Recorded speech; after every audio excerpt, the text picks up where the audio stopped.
How you doing, Cowboy fans? This is B.Bird Cowboys. It's a great time to be a Cowboy fan.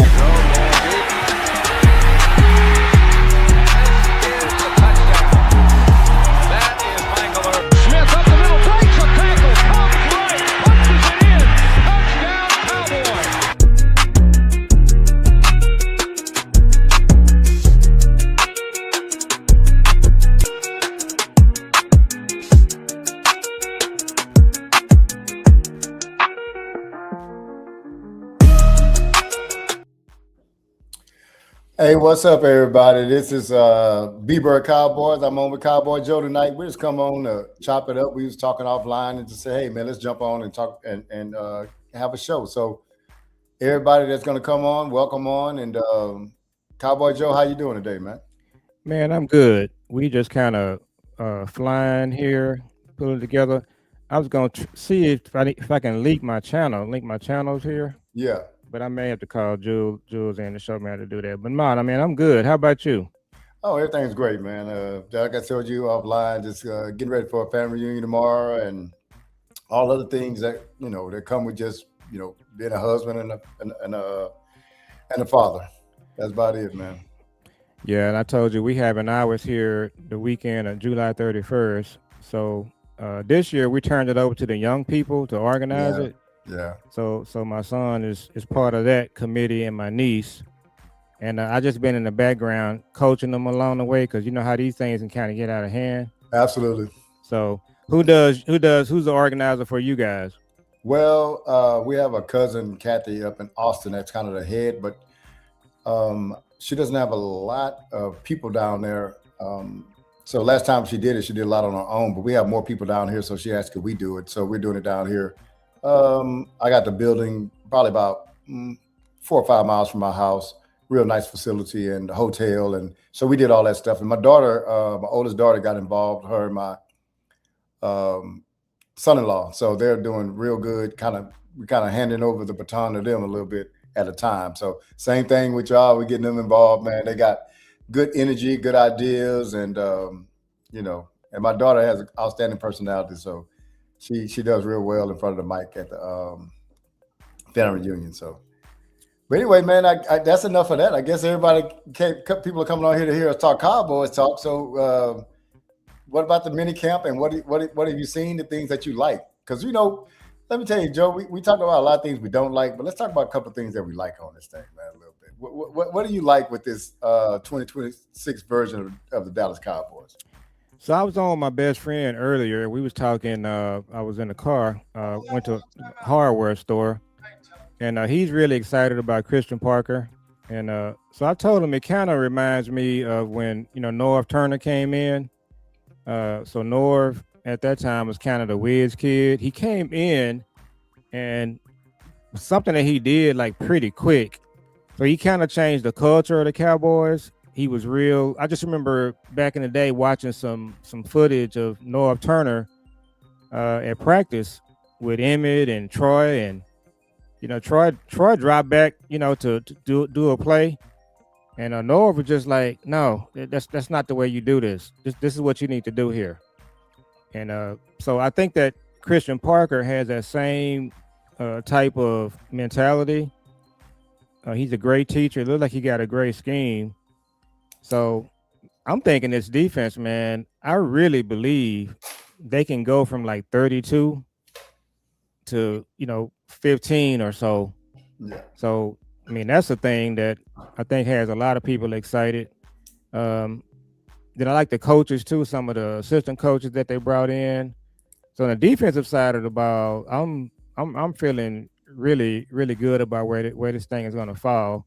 Now I do have some concerns about the corners, with Bland with his foot.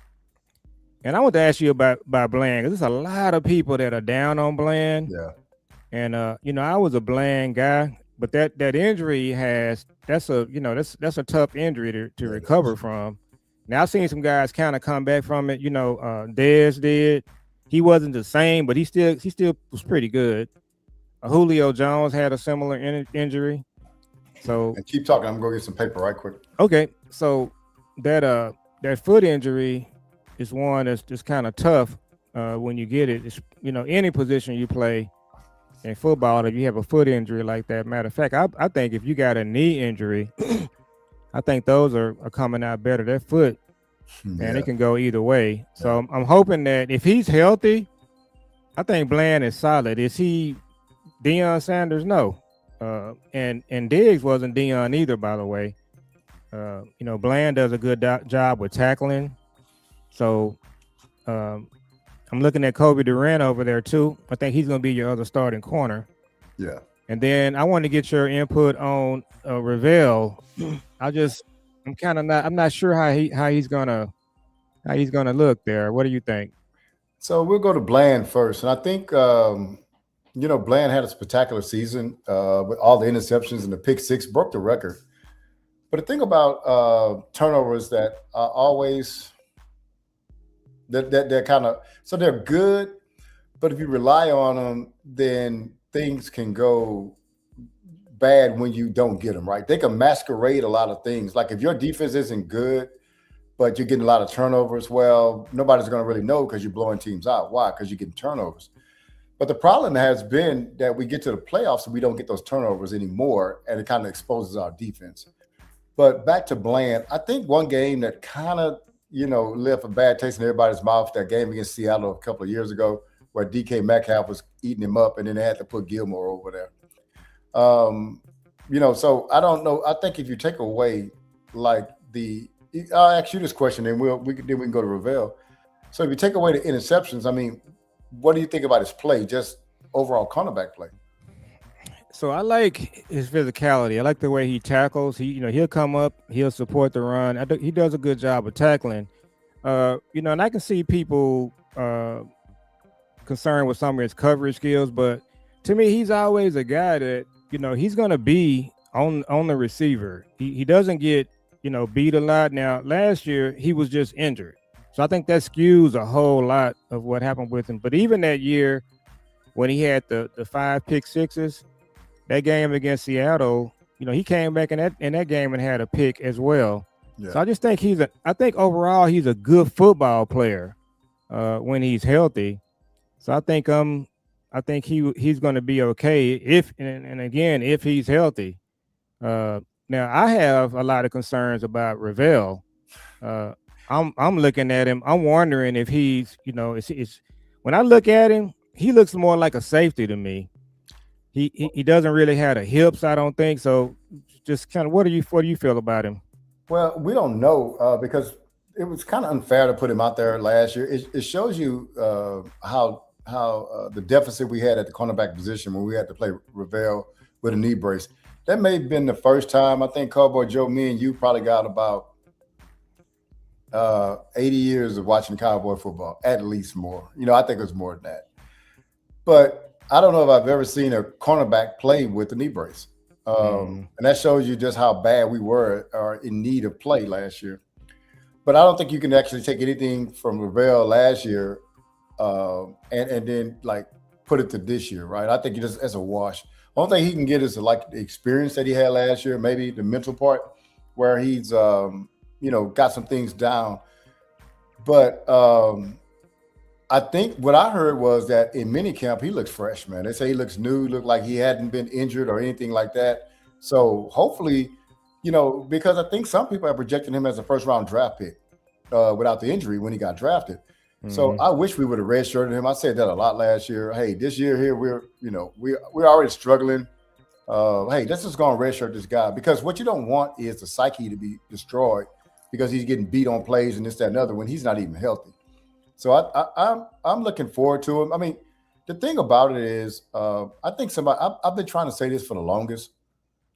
I think we go into the year with personnel saying in our minds that, man, if we got too many ifs, like if Bland comes back healthy and if he goes back to his form that he had before, if Ravel comes in healthy, you see what I'm saying? It's too many ifs. Mm-hmm.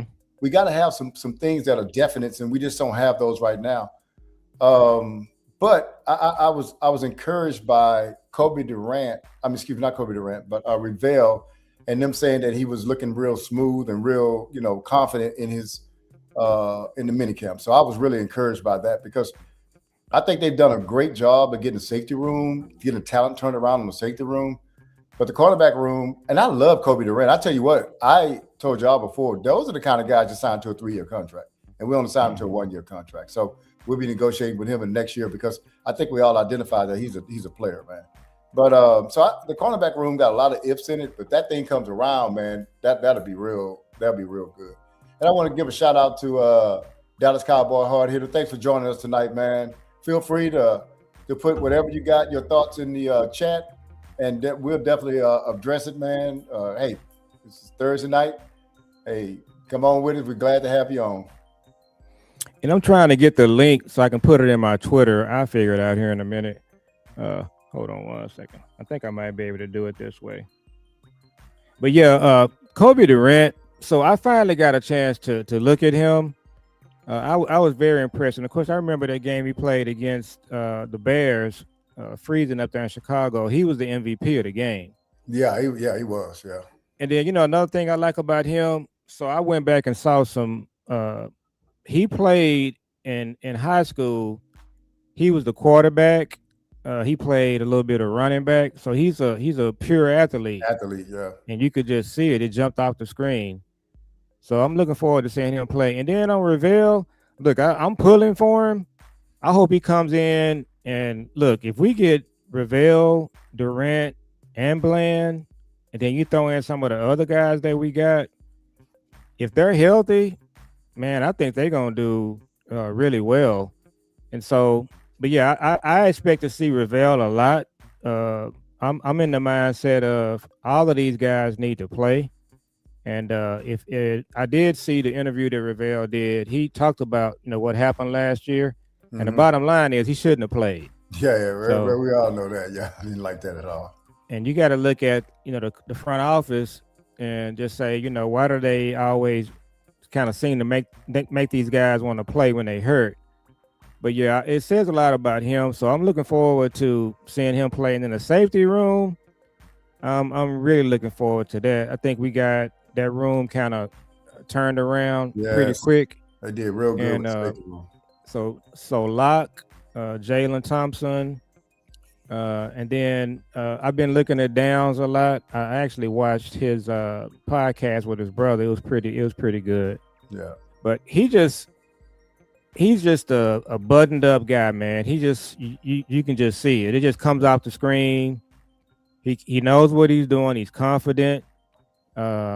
And I think probably what they're going to end up doing with him, I want to get your thoughts on this. I think they're going to play him probably more as safety versus down in the box. Yeah, definitely. And so that's going to be something that's going to be cool to watch. But yeah, he got everything that you're looking for in a player. And so I'm looking forward to seeing him play for sure.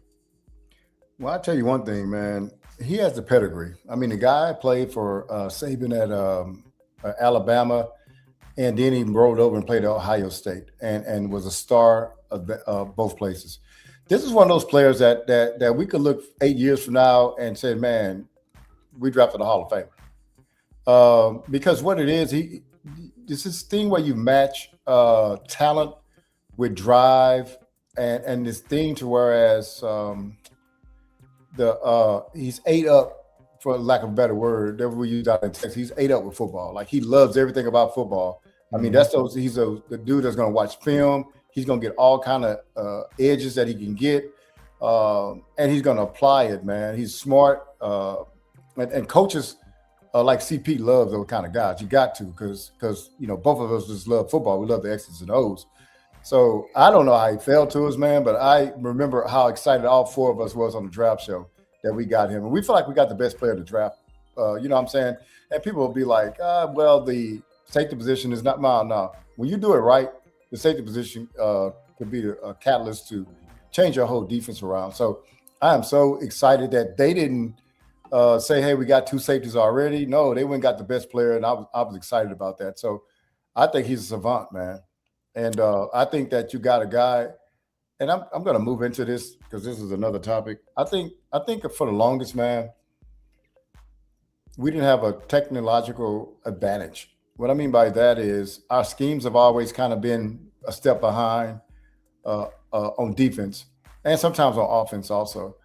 Uh, but I think now, man, because you can look to some of these games that we play against, and you look into the sidelines. Our head coach definitely in the past have been overmatched with your Garrett's and your McCarthy's, and you look at it and say, "No, we don't have an advantage coaching. We got to do this with the players." You know what I'm saying? And so, but now on defense and on offense, I think we got some innovative coaches, man. That with CP, he's bringing in technology, man. He's in there studying, making a defense that's the thing is, man. And this is what I'm saying. You cannot play a straight defense against a good quarterback and you let them know what you're going to do pre-snap, and then you do it post-snap and expect to be successful. You're just not going to do it, man. One of the things that I saw against Arizona, what they do well against us. Now, Arizona does well against us, and I think we might be 2-8 against those guys at the last 10 games. Yep. But one of the things that they do is, I noticed this early, they disguise the coverage right before the snap. They're going to show Dak something, and then at the snap, it's going to be something else. Well, now Dak has to figure out what they're going to.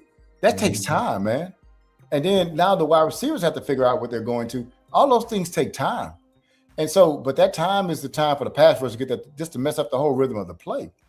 CP is going to do a lot of those things too. He's not just going to sit there and, hey, I'm going to show cover two, cover. He's not going to do that. And then that's what you're going to see post snap saying, hey, we just got to get to the court. No, he's going to give us a technological advantage, man. And so I'm looking forward to him being like this mad scientist that come out with this defense and come out with a lot of different things. And also we got the players, some of the players to go with it. So I'm definitely looking to have a coaching advantage because, again, man, this is for Cowboy Nation. Cowboys hard hitter. I'll tell you this, and whoever listening now, there is no salary cap on coaches. There's no reason why the most valuable franchise in the world should have the best coaches in the world. Yeah, I think that innovation part that you touched on is what you see. When I saw some of the clips from the OTAs, that's exactly what he was doing. So I think the players, the advantage we're going to have defensively this year that we didn't have last year, the players are excited about what we're doing. Yes. They're motivated. They want to play for the coach. Mm-hmm. Okay. So that means that they're attentive. They got enthusiasm. That's what you got to have when you're playing. You got a lot of guys that love to play football. And so Christian Parker, that's what he's bringing. That's what they've been missing.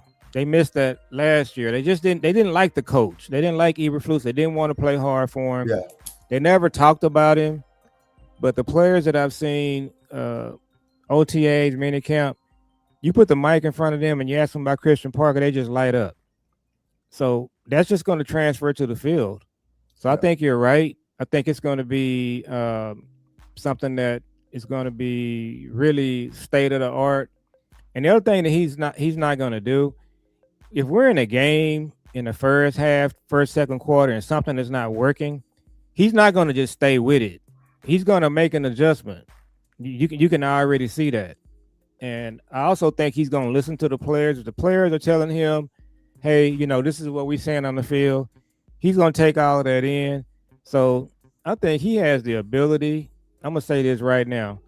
We're going to win a couple of games just by Christian Parker with his game plan and making adjustments. And I can see that's what's going to happen this year. Well, I think you're right. I think one of the things to get player involvement is listening to them and making adjustments off what they say. And so saying, hey, man, what you seeing out there? Oh, I'm seeing this. Okay, well, we need to do this. And I think that's what Christian Parker, and when you do that, now the players know, hey, he's doing actually what I'm saying to him, so we got to make this thing work. You know what I'm saying? He actually listens to us and involve us in some of these decision making as far as what the play is going to be called. So I think, and the enthusiasm that he's showing out there on the field. One of the things that he's doing, he's challenging the offense. I know this offense is, has Pro Bowl and All Pro players on it. But you know what? I love that where you say, no, man, we getting you boys off the field. And he's calling, hey, get the kicker ready. That's just good trash talk, man. And that makes your players also hey, he believes in us. He's telling us get the kicker, tell the offense get the kicker ready. You know what I'm saying? I like all those things, man. And I think we got Quentin Williams in the middle of the year. We got Clark at the start of the year. So they've had a whole offseason. I hate saying that too because I didn't like what other people said it. But they have had a whole offseason with the Cowboys. So we're gonna see where they go, man. You know what I'm saying? I see some good things happening. Now I can go to this too. They were talking about leadership and how Quentin Williams kind of came in the middle of the year and he was a leader. And I always tell people this too.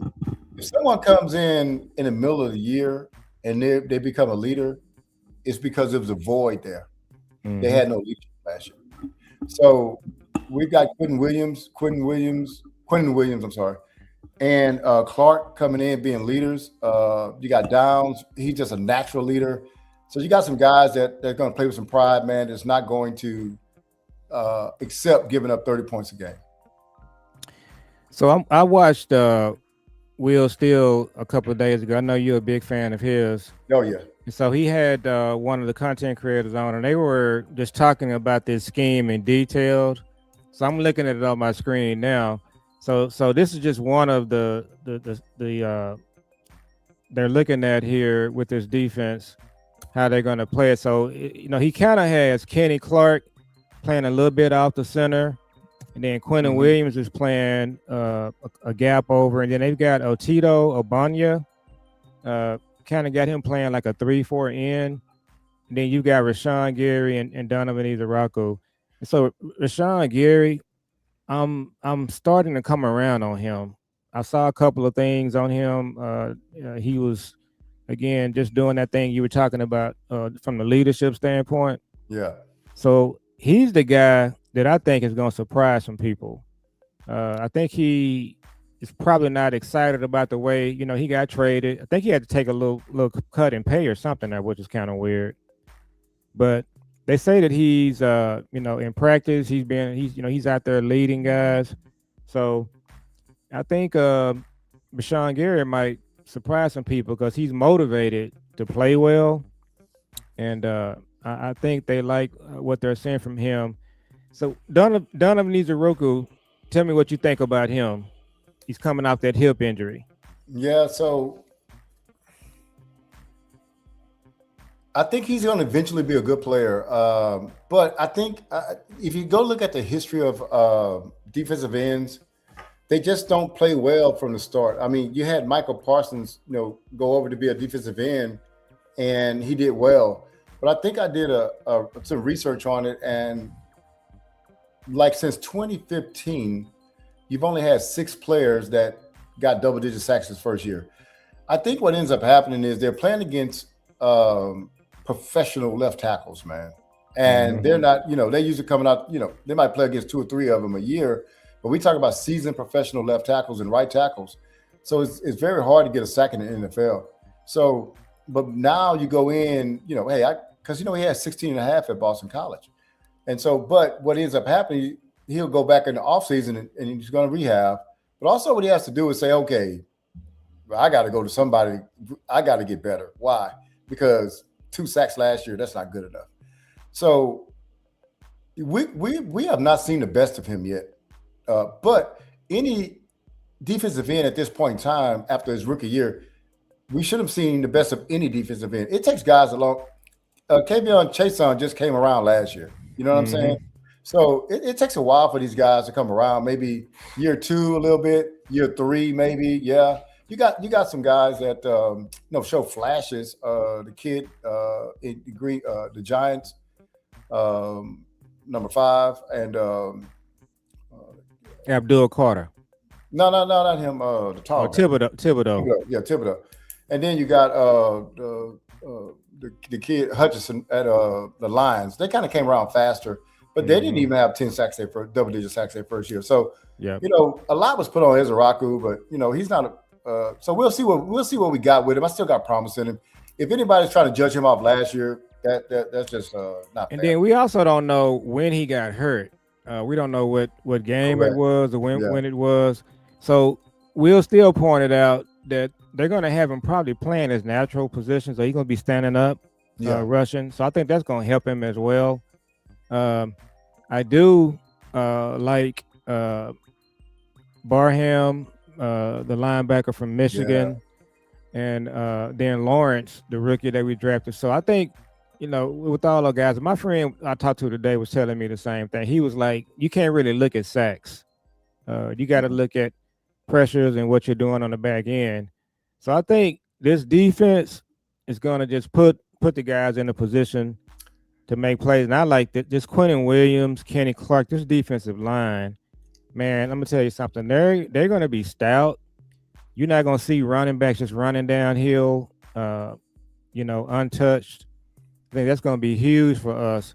And I did want to get your input on the linebacker, the green dot, the Mike. Overshawn is saying that he's going to be the Mike. There's some discussion about maybe he got kind of got ahead of himself.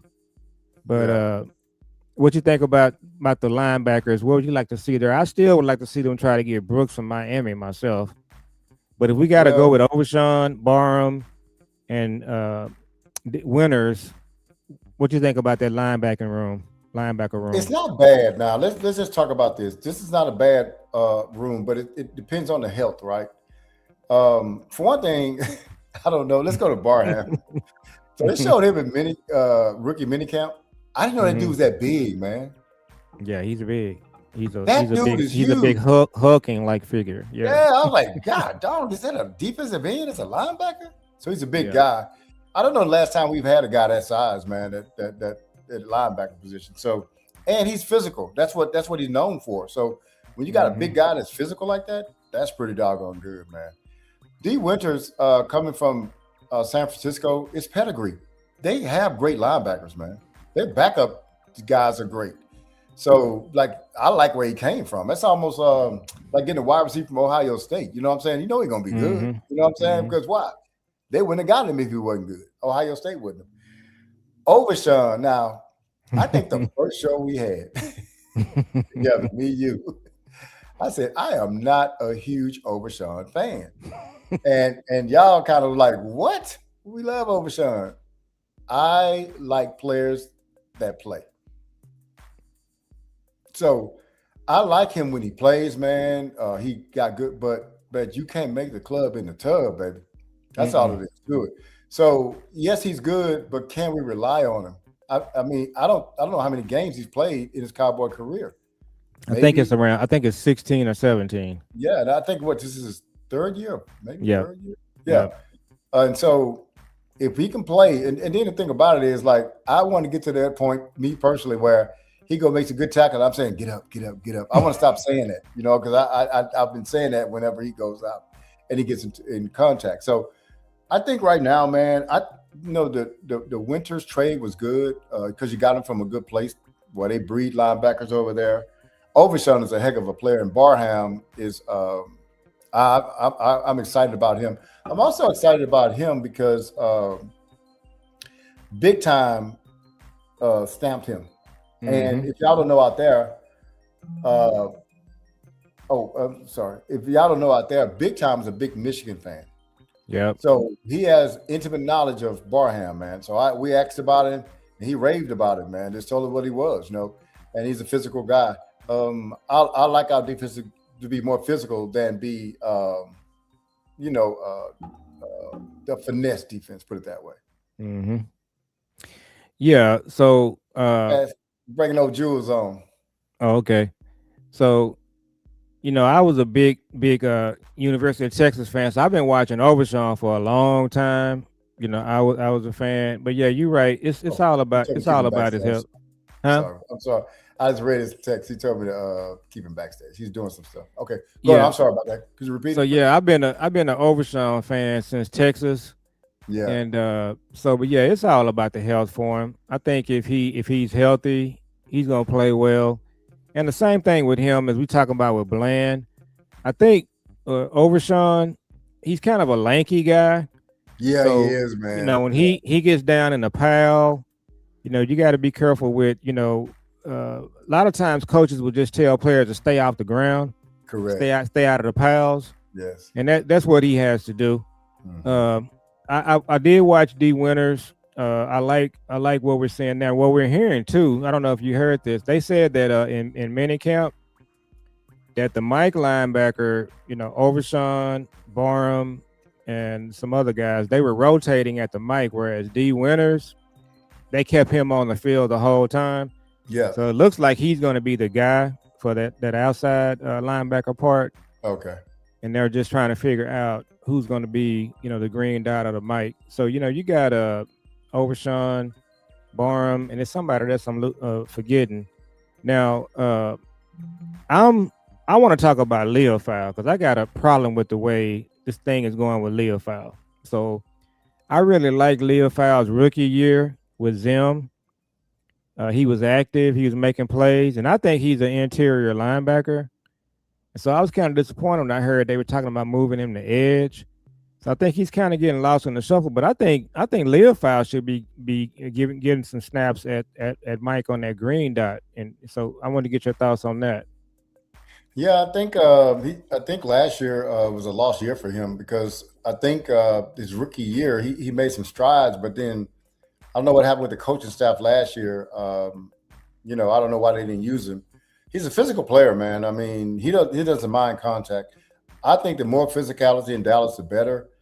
I trust that CP is going to put him in a position that's going to maximize his ability, man. So hopefully, you know, I just want to see more of him on the field. I want to see more physical players on the field. We've had enough of these linebackers with neck injuries, man. LVE and the other kid from LSU, because they make business decisions when they have that. They're just trying to stay on the field, Hmm. so they're not going to be real tough. They're not going to stick their neck in there, which is what a linebacker does. So no, I definitely like him, man. And I just kind of felt like they kind of did him wrong last year. Yeah, and so the other guy, Shamar James, that's who I was trying to talk Oh about. yeah, So Shamar James is in the mix. So look, I think the bottom line on the linebacker room is it's an upgrade. It's better. And so yeah, now Christian Parker is just got to figure out the pieces of the puzzle. I was talking to Lou's take. Shout out to Lou, and we were talking about Leo Fowl. And so what I told him, I said, look, Jimmy Johnson, what he did when he came in the league, he was one of the first coaches to just rotate players. And on defense, he probably play 16, 17 players correct. in different spots. Hmm. And so a player like Leo Fowl, what Jimmy would do with him, he would move him all around the field. He would have him playing in the middle on the nickel and dime. He would have him covering the flats. So he would just say, let's figure out what he does well. Let's get him on the field. And that's what Jimmy would do with a player like Leo Fowl. And the same with Barham, Shamar James. I think they can all kind of fit into what we're going to be doing, and just keep everybody fresh. So I feel really good about this linebacker core. The only part of our defense that I'm really kind of concerned about is the corner. But Yeah, but let me say this too, man, because this is my thought processes on the defense and on the team. Period. You if you want to build a solid uh, team and organization, be strong on the inside first, and then if you have to do the one or two, outside would be later. So what I mean by that is this. So if you had, I'd rather a strong run game than a strong pass game. I'd rather a strong run defense than a strong pass defense. And what I'm saying is, if I have a weak run defense, then they're never going to pass the ball on me anyway. We saw hmm Green Bay kind of do that. If yep. if if I can't if I can't run the ball, you're going to throw it all the time. You know what I'm saying?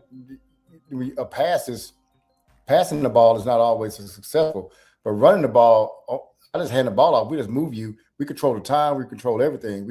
We crush your spirit. So the middle of the defense have been weak spots for the Cowboys. I thought last year and for years our safety room has been terrible, man. And Yep. not a lot of people talk about that. We see cornerbacks get beat, but we're at the safety. So right now we've changed the safety room. Let's start at that level. We've changed it. We got more talented people in there. We got one of the most talented safeties to come out in years in Caleb. So then you go to linebacker room. It's not the best linebacker room, but it's much better. Would you agree, Joe, that it's Mhm. much better than it was last year? It is. Yep. And so then you go to Clark and you go to Quentin Williams, and then you say, okay, who got better DTs than we do? We might have the best. We might have the best, man. So we have gotten stronger up the middle. And I'll just go to offense just for a little bit, right? So look up the middle. Look at the middle. What we got? We got BB and we got both the Tylers on each side. We're strong there, right? Mm-hmm. And then hand the ball off to Javonte Williams, who will run over you and run past you and do all. So we're strong on both of those. The reason why you got to be strong on those things, man, is when you go to bad weather places where you can't throw the ball to those two wide receivers, then you just got to run the ball. Well, we do well with that. That's what we do. The run game and the run defense travels. Passing game don't travel everywhere, man. And so I like the fact, and it's not exciting, right? Sometimes it's running the ball, it's stopping the run. It's not exciting, but it's winning football, man. And so I like the fact that we're going back to some old-fashioned type, defense. Hey, we're going to stop the run first, and we'll feed off that. So the cornerback position is one of worry, but if we handle our business everywhere else, if we're getting pressure on the quarterback, we're going to help them out. So I'm looking with this defense. I'm just and again, we have the advantage on the sideline. I think with Christian Parker now, we put a lot on him because he's not been a coordinator before. But I just like that we're bringing somebody, with some different ideas, some new, fresh ideas in, and he's motivated, man. Like I'll tell people this, and you can go after this, Joe. The two people that are the most motivated for the Dallas Cowboys as far as coaching is defense coordinator and offense coordinator. Why? Because they want to show and prove to the league that they can do this and be a head coach. So they're motivated, man. Yeah, and I think Christian Parker, he's going to be the name at the top for head coaching positions when this season over and the next one. I told my friend today, I think the Eagles are going to try to get him as a head coach at some point. So it's going to be kind of interesting to see if he's done so well that he may be considered for the head coaching job here. I wanted to ask you, so what do you think? And I haven't heard him say. Yeah, I think he said he's still looking at it. Do you want him on the sideline or in the press box as a defensive coordinator, Christian Parker? Where do you think he would be best to be on that? Well, it depends on where he's more effective. I mean, if he's one of those motivating type guys and he can see things from the sideline, didn't do that. But if you got to be in the booth to see it, you know what I'm saying? Then that's because he may be able to see some things up there that, I see what they're doing, because he has a better viewpoint. So it just depends on what works best for him. It could be a couple of games in, and he changes it. If he's on the sideline, he may go up to the top because he wants to see more of the changes and see what's happening. But if he's more effective down on the field, which I think he has a good rapport with the players, then he may be on the field. I can tell you this, man. Like when I coached my son in Little League, it's a lot of times on the sideline. I don't know how to coach, but on the sideline, they would be doing some stuff like stunting and stuff like that.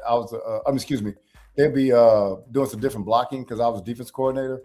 And my assistant coach had to come say, "Hey, man, you see what they're doing?" I said, "Nah, I don't really see it," because I just couldn't see it from that angle. It was just too many people moving. I couldn't do that. Mm-hmm.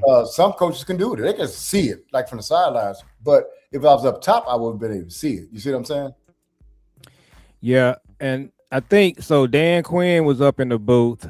All of the 90s Cowboy defensive coordinators in the booth as well. I'm trying to think who have we seen anybody as a Dallas Cowboy coordinator on the sideline and do it well? Nobody comes to mind that I can think. I think most of them have been up in the booth, even Dan Quinn. Yeah. And then he had the assistant coaches.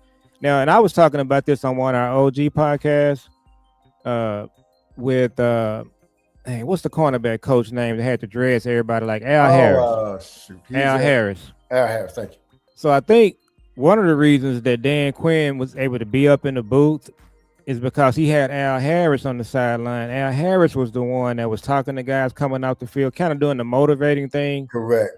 And so I'm wondering if Christian Parker goes that direction, because I've seen some of his assistant coaches in minicamp. They kind of got fired too. So he might have somebody that can bring that to the sideline while he's up in the booth. But I think, at this point, he hasn't really said on what he's going to do there. So on the offensive side of the ball, we got to talk about Guyton.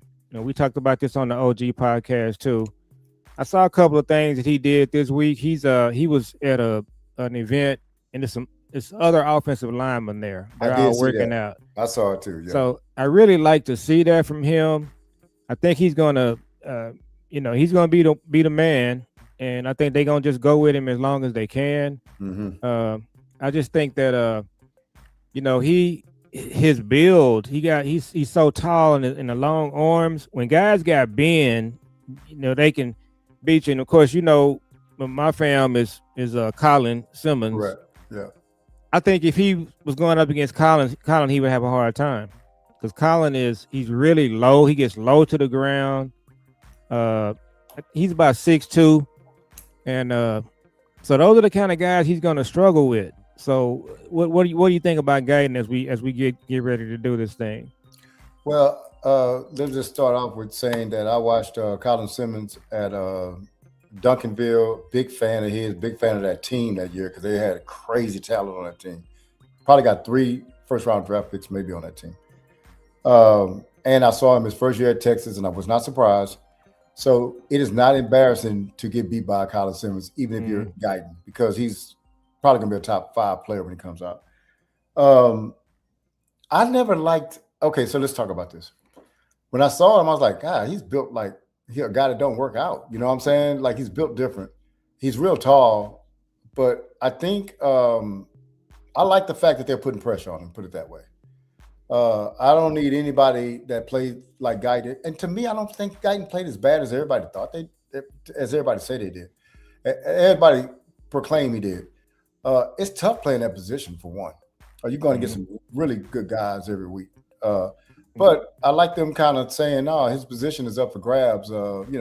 Hey, he got to come out and play. We got this, Nate, what's his last name? Nate Thomas. Nate Thomas is on his heels and all that kind of stuff. That's good stuff. Go to these. You should be going to these camps, and you should be going to these lineman camps. You should be going getting better. You should be working on your craft. What I've seen so far, man, which I do kind of like, it looked like Shotty and the coaches got this team. And if that's the case, man, that is such a step in the right direction that that coaches are actually being ahead of this team. So I like the fact that they're putting pressure on him. Let me tell you something. You're not going to get Tyler Booker's all throughout the line. You know what I'm saying? You're not going to get that. So you're going to have some weak spots on the line. That's all it is to it. All these guys aren't going to be all pros. And you don't need everybody to be an all pro. You know what I'm saying? So that's why, like, when people get on to him, I'm like, like him and Steele. Like, those guys, we can go to the Super Bowl with Steele and Guyton. That's what I'm trying to say. Yeah, you can. There won't be the hindrance from us going to Super Bowl. But is there expectation for Guyton to get better? Yes, it is. So I watched Tuesday night. I watched the entire Kansas City-Dallas Thanksgiving game. I was pretty bored. I watched the whole game. So Nate Thomas started the whole game. I didn't know that. I thought I didn't remember Guyton missing that game. So it was Nate Thomas. And Dak really wasn't under any pressure. He was clean for most part. It was a terrific game. CD and Pickens, they couldn't cover him. So they had McDuffie, the corner from Kansas City. He got signed by the Rams. Yeah. And he couldn't cover George Pickens. They was killing him. But Nate Thomas started the whole game, and he looked okay. Now, the Philadelphia game, the week before that, Guyton played, and we won the game.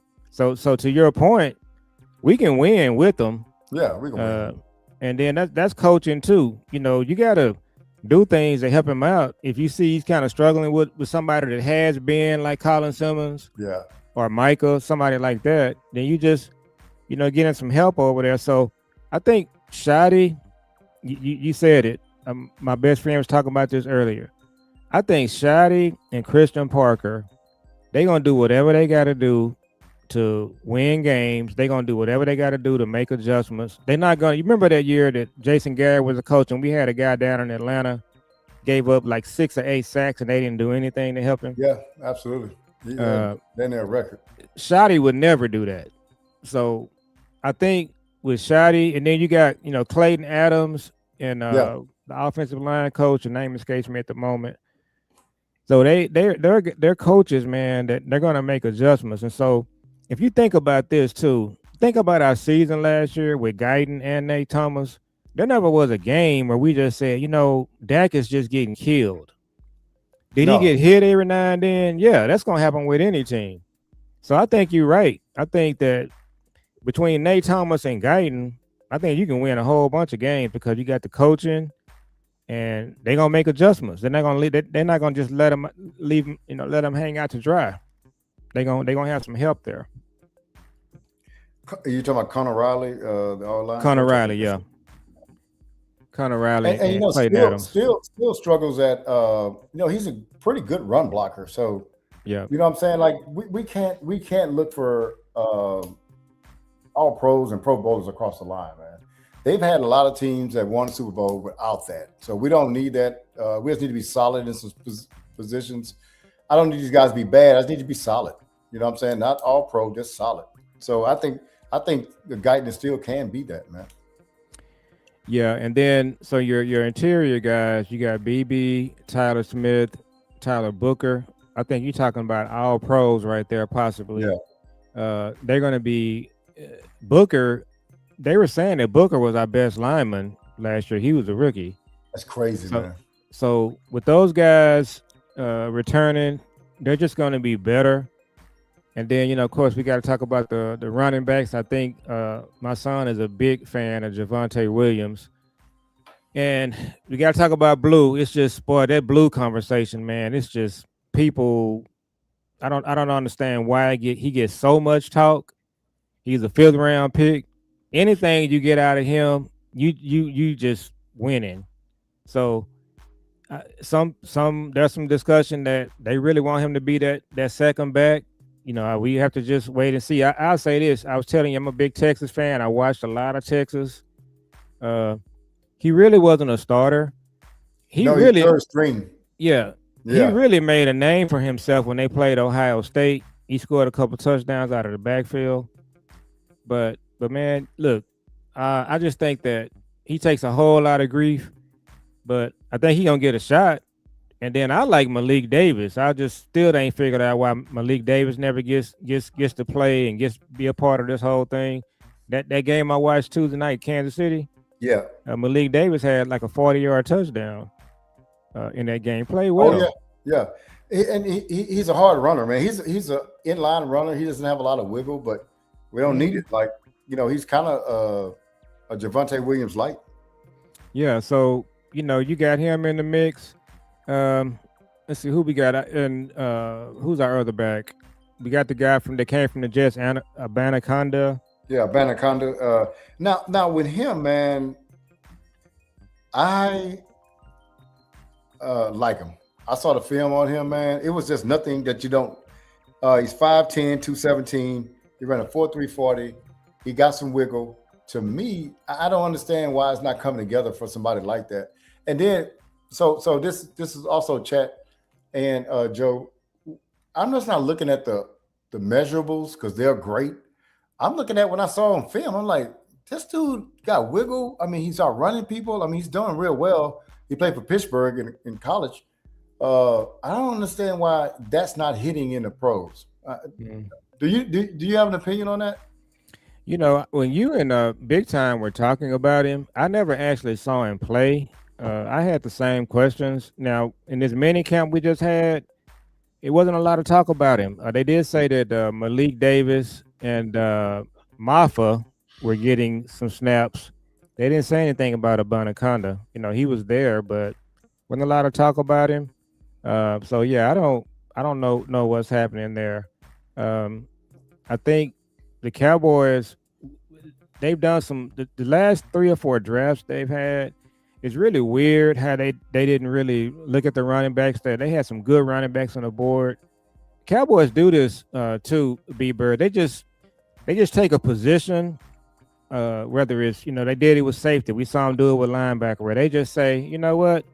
We're really not that concerned about who we got here. And I think that was a mistake because there was some really good running backs on the Yeah. board in the last 3 or 4 drafts.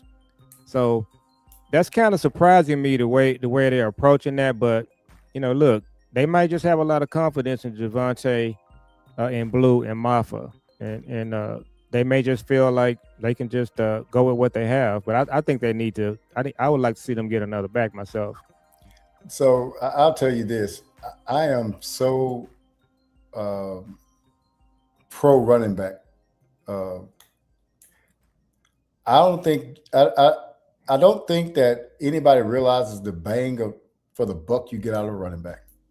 So you can get a good running back for $7 million, man, Mm-hmm. and that guy could be an all pro or a Pro Bowler. How much does it take to get a Pro Bowl wide receiver? More than that. Maybe 35 to $40 million, right? Mm-hmm.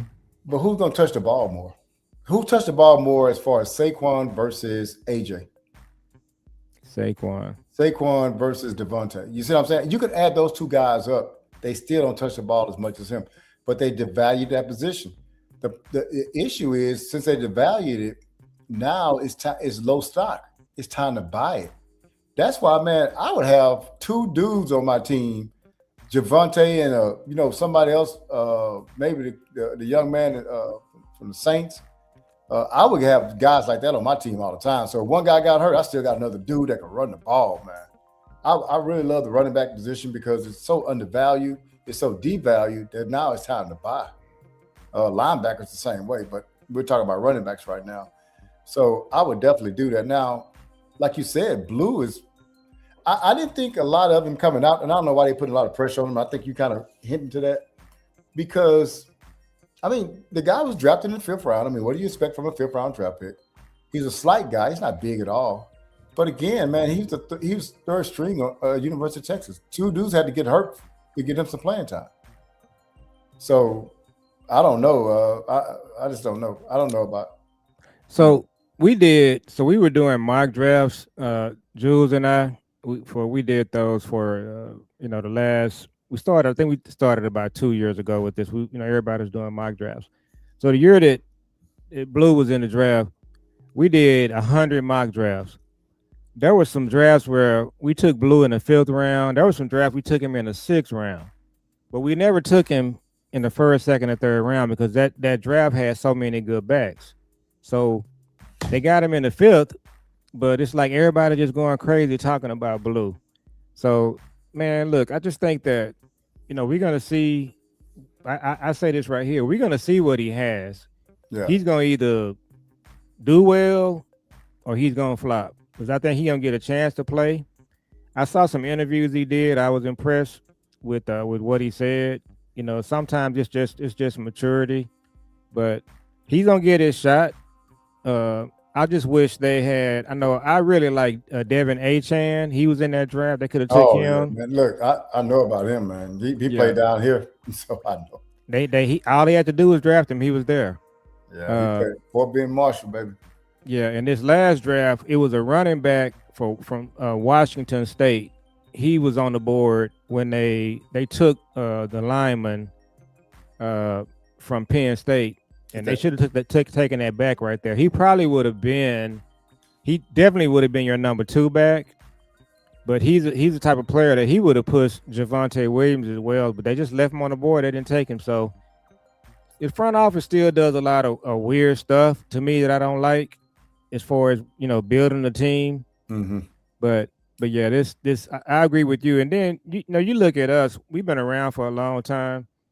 The Cowboys have always had a star running back. You got, of course, obviously, Tony Dorsett, Emmett. But, you had DeMarco Murray, then you got Zeke.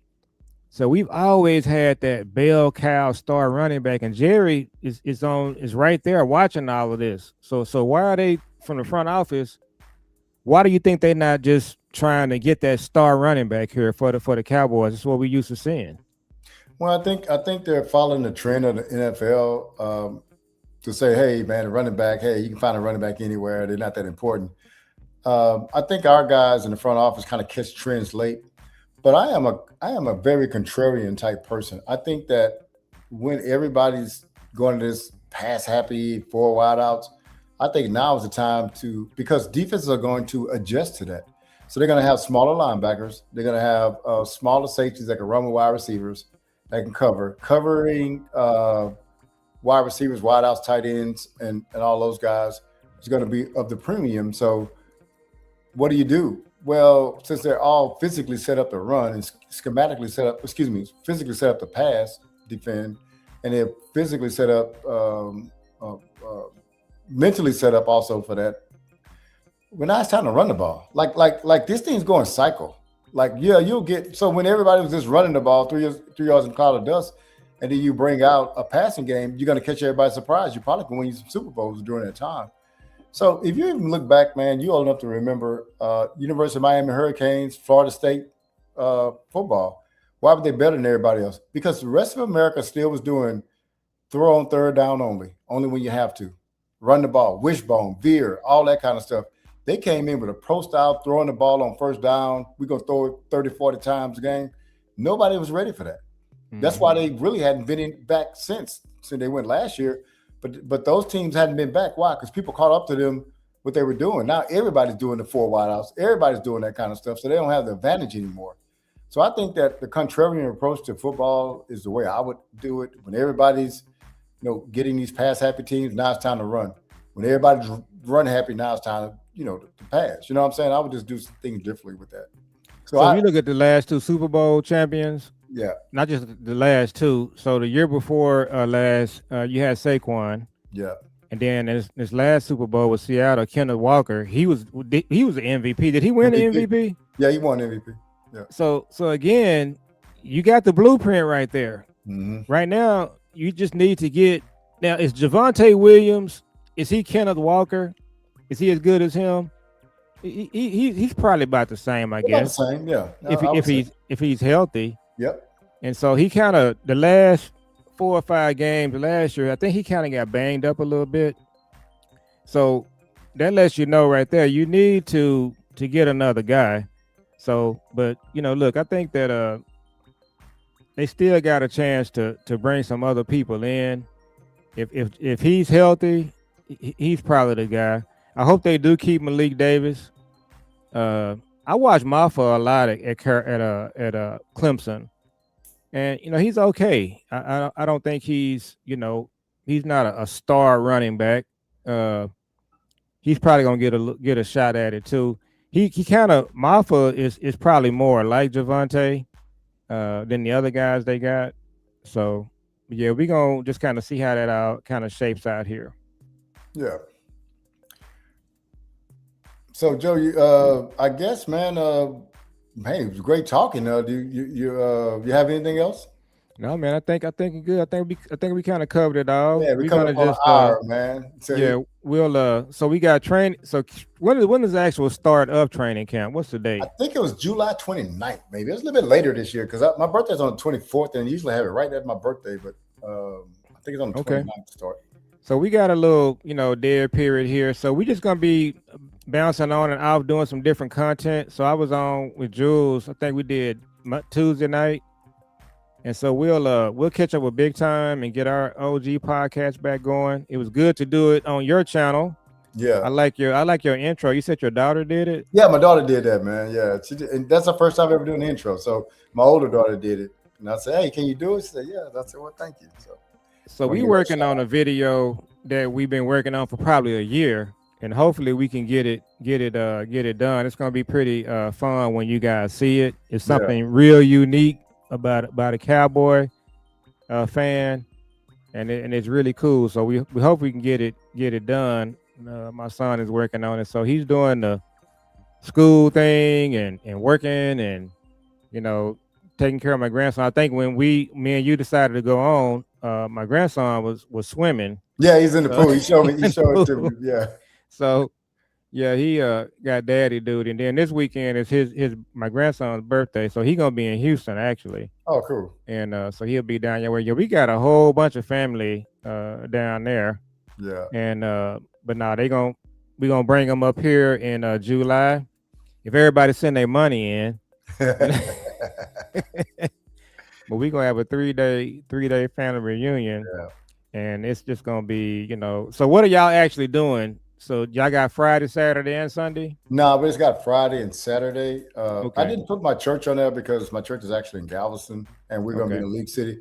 And it's kind of like 25 minutes the other way. And I didn't want to have anybody, go out their way to go way down there. And I was like, I might do it next time, just give them that option, because somebody might say, hey, I'll go down there. Because, after on the Sundays, usually whoever that you go to somebody's church and that the person that lives there, or whatever. Yeah. So. Well, we go to my church, so you can tell Bryce. Matter of fact, just tell him if he want to go to church on Sunday, go to Concord. Okay, I'll let him know that. It's man. not that far from where he is. I can send it to him. Okay. And he got 11 o'clock service, so I know how the young people Yeah. are. So tell him we got 11 o'clock service, and he'll be out at 12:30. Oh, okay. 12:30 on the dot. It's not long at all. Hey, you want to plug your channel, man? Man, so our channel, I have to always read it. So it's Father and Son Cowboys and Sports Talk, and you can just type in FASCAST. So and then you can follow me on at Cowboy Joe 64 on Twitter. So we do this channel. My son created it and convinced me to come on and do this with him. I started watching some of the content creators like Big Time and Will Steele, and I would see you on there as well. Yeah. And so he talked me into doing it, and we just always talking Cowboys anyway. Yeah, you might as well do it in front of a mic. Yeah. So I told him that if I do it, we're gonna have to do it a certain way. I can't, I like, my background, I do everything, right, and just, on time, and everything is set up well. So I told him we got to have a little standard that we're gonna have to have. Yeah. So I'm in my little new setup here. Yeah. I'm gonna see how that's gonna work for this upcoming season. I might move it around a little bit, but man, enjoy watching your content, and because we're doing our thing with the OGG podcast, and we'll get back on with Big Time. But talk about your channel, and then we can go ahead and wrap. Yeah, it's B.Bird Cowboys on YouTube and on Twitter. So if y'all get a chance on the replay, man, y'all give us a like and a subscribe, man. We try to increase our subscribers, not for monetary reasons, just to get out there and just to have more interaction with people or whatever. But I definitely appreciate everybody coming on tonight and listening. And if y'all catch us on the replay, we definitely appreciate that. Give us a like and subscribe to both our channels, man. And on Big Time's channel, that's our brother. Go to his channel. He has the drive, and he has some collabs with other people, but he has also the OG podcast with all three of us. So we're going to be getting together on that. Summer's really busy, man. He actually has a son that plays AAU basketball that's pretty good at it. So he travels a lot with that. And we got all kind of things going on in the summer. So we might not be as consistent this summer, but we're going to try to get on when we can. We try to communicate and just see when would be the best time. So y'all be still looking out for the OG podcast, man. We're going to be coming back on. It is a dead period right now. We're kind of hustling for news and content. So we're just trying to give y'all a show tonight, man. We hadn't given y'all one in a while. So me and Cowboy Joe wanted to get on and holler at y'all. But I hope y'all appreciate the show. All right, man. Great show. All right. And that's it for us, man. Cowboys out. Till the next time. All right, Cowboy Joe. Talk to you later, brother. Take it easy. All right.